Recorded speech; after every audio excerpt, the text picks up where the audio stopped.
உண்மையாகவே இந்த பைக் ஒரு ஹீரோ தாங்க. இல்லைனா நம்மளையே நம்பிட்டு இருக்க இந்த மாதிரி வாயில்லாத ஜீவன்லாம் நிழலுக்கு ஒதுங்க ஒரு மரம் கூட நடாமல் இருப்போமா?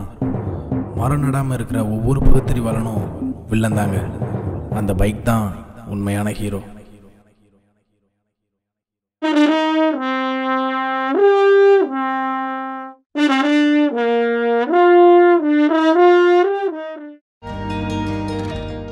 உன்ன மாதிரி இருக்கிறதெல்லாம் யாராலையும் முடியாதில்ல.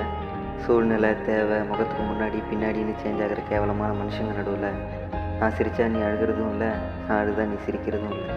நீ மட்டும் எனக்கு உண்மையாகவே இருக்கே. உனக்கு மட்டும் வாயும் கையும் இருந்திருக்கணும். என்னை மாதிரி ஒரே ஒரு நாள் வாழ்ந்து காட்டுங்கடான்னு விரல் சொடைக்க உலகத்துக்கே சவால் விட்டுருக்கலாம். லைஃப்லேயே நீ தான் பெஸ்ட் ஃப்ரெண்டுன்னு தோணுது. ஏன்னு கேட்குறியா?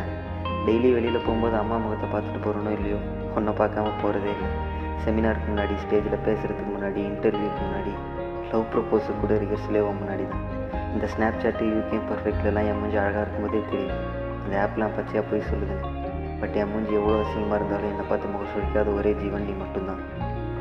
என்கிட்ட பேச யாரும் இல்லைன்னு தோணும் முதல்ல உங்ககிட்ட தான் நிறைய பேசியிருக்கேன். சோல் இல்லாத ஒரு சோல்மேட். என்ன ஒன்று, ஆபத்துனா உயிரை கொடுத்து உயிரை காப்பாற்றுவன் தான் பெஸ்ட் ஃப்ரெண்டுன்னு சொல்லுவாங்க. உன்னால் அது மட்டும்தான் முடியாதில்லை.